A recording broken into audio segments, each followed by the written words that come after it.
Hello. You ready for our breakfast of champions? I would be if I had brought whiskey glasses. Whiskey Vault, by the way. Yeah, look at this guy. He's on it. There you go. There you go. This guy is on it. I still need to get more, but that'll get us through this episode. You know, I need Alex, a lot more than that. I don't care what anybody says. You're not worthless. Yeah. I think it was only you saying. Oh. My preferred version of that one is, you know what? You are great. I don't care what anyone says about you. You're not that ugly. That's way. No, you don't get specific. You just let the vague fears fill the room. Then they fill it with their own worst We're fears. shooting an episode here. You took the glasses. What are you doing? I got glasses. I can glass. This is a Rocky gift. Branch bourbon whiskey. Yeah, this is a gift from the Trash Titans, Cat, Rajnay and Shane Jeffcoat. 40 bottles. 40 bottles? And unlike Shepherd, they were all at least reasonably legitimate whiskeys. Oh, all right. Well, let's. Yeah, hold on. now this one, I don't know. This requires effort. Yeah.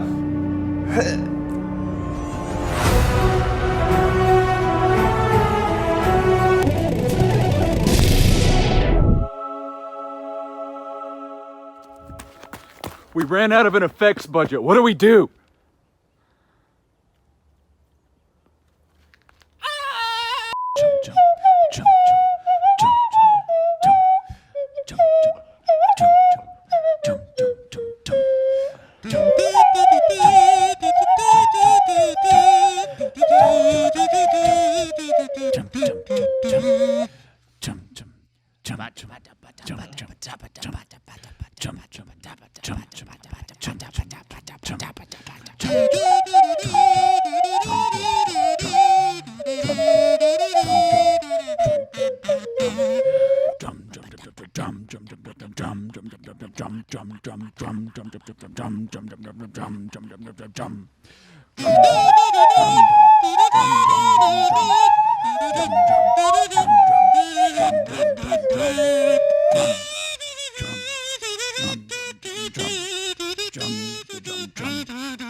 This one, I think they sent us to this one because it's from Texas. Okay, I've never heard of this one. Me either. And I'm just guessing, but they typically are sending other interesting things they know we like. But this one is it's a Texas distillery called Sledge Distillery. Did they make it? In Granbury. Texas is big, by the way. I think they made it. Oh, wow. It says distilled and bottled by. Yeah. It's interesting meeting like MBs who travel in from out of state. Whenever they drive, Yeah. about half the time, I was like, well, did you stop anywhere? I was like, yeah, Texas is big. Yeah, we had to stop a lot, even just for gas. Okay. Smells interesting. This, I'm not knocking it. It smells like a big brand whiskey nose. Yeah, and This a little is- bit of honey graham cracker. Yeah, this is not craft. I would have said this is a larger brand, probably coming out of like Kentucky or somewhere established. Yeah. Huh. Honey grams. And they're making it. I think so. Although here it says aged and bottled by. Oh. Hold on. But it's a distilled in? nowhere else. Did it say distilled in Texas? No, that doesn't have a state of distillation on it. Oh. Do you think maybe it could have been sourced there? Maybe. Maybe it could have been sourced there. This is batch 5, bottle 101, 42.5%. It says Texas Distillery. You said graham cracker? Yeah, honey graham. Yeah, right on. Honey grams, like the teddy bears.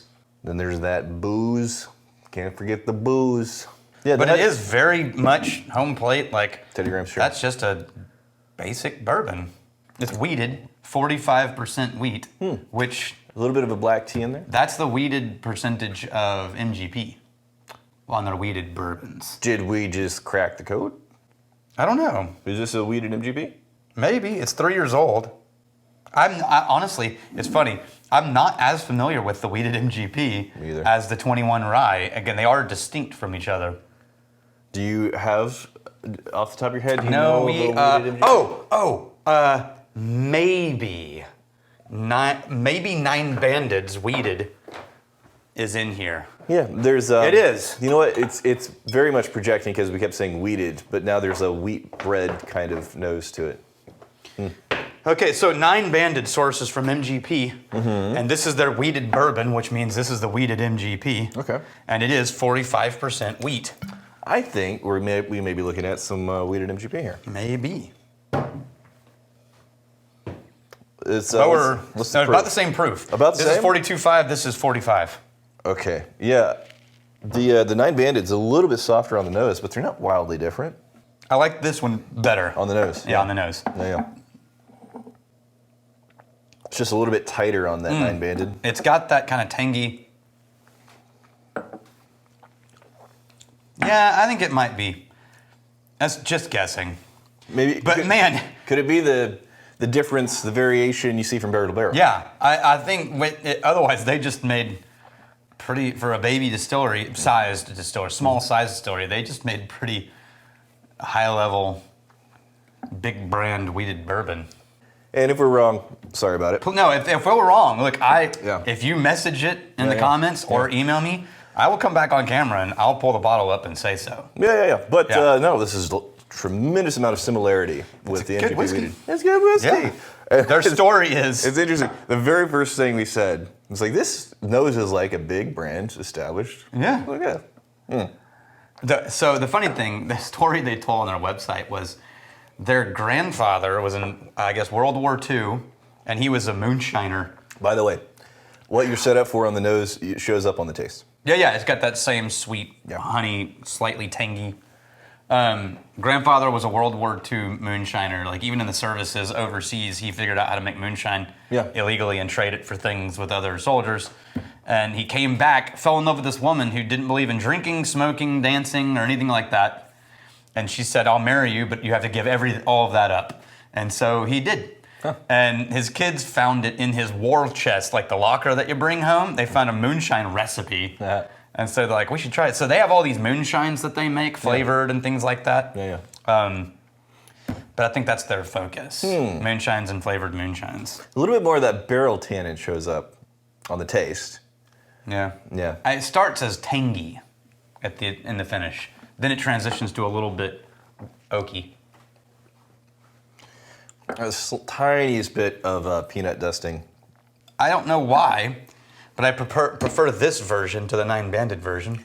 This, maybe barrel variation, maybe age difference. Maybe non-filtered. This has a little bit more body to it. I think a little bit more heft. Look how cloudy that is. Yeah. Right? The flavors are a bit more present, but the flavors are pretty damn close in the 9 Banded. They're just taking the volume down a couple notches. I think it's filtration. Okay. Just a guess. We got 1337 Top Gun. I thought I was the only one to ever quote Homestar Runner anymore. I love you guys. I love you. Did you see that? Did I get the mic? Just all over the mic. Oh no. You just dumped all over the mic. Here's why. Look. I'm aware the lid was up. The lid. No. Like, this is what was supposed to unscrew. Oh, so that was too tight. Yeah, and it took that was off. too tight. When I did it, Right. I was just aiming for this thing, Yeah. but not looking. That's really funny. 4 drinks for 4 not cool cool. guys. Well, there was cool guys here until Daniel. That's right. Homestar Runner is such a great reference because it's a certain is kind of nerd. The oldest of the old school. Yeah, it's a certain kind of nerd that knows the Homestar Runner. Old reference. nerds. Dead account.